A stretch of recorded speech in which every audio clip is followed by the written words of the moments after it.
And, yes, right there, young lady. What's the craziest thing that's ever happened to you on the streets of New York? What's the craziest thing that's ever happened to me on the streets of New York? It's been a long time since I walked the streets of New York. Crazy thing ever happened to the streets of New York. Or Chicago.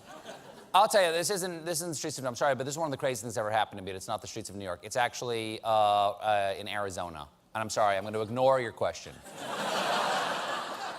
I was in Arizona at one of these old, there's retirement communities, old folks kind of community, doing a piece for the old Daily Show. I mean, like really old, like Craig Kilborn kind of Daily Show.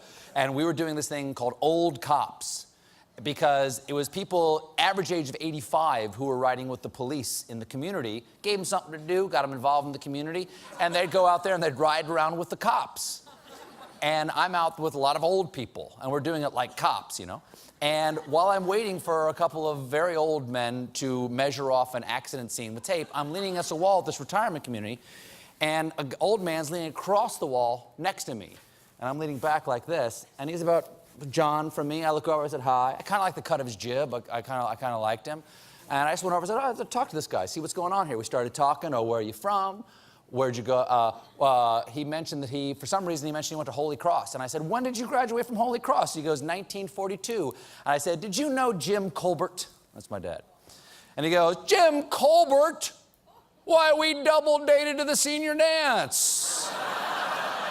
I said, that's my dad. He goes, I know your mom. We were floor mates. We lived on the same floor. Oh, Dad was a smart guy. My dad died when I was quite young. And he goes, do you have your dad's yearbook? I said, I don't, actually. I don't think anybody does. He goes, come on in. So he came in, went into his garage, went through some stuff, found the yearbook, took out an X-Acto knife, and cut out my dad's page of his senior class yearbook and gave it to me, and now it's framed on my wall of my office upstairs. Pretty nice, huh?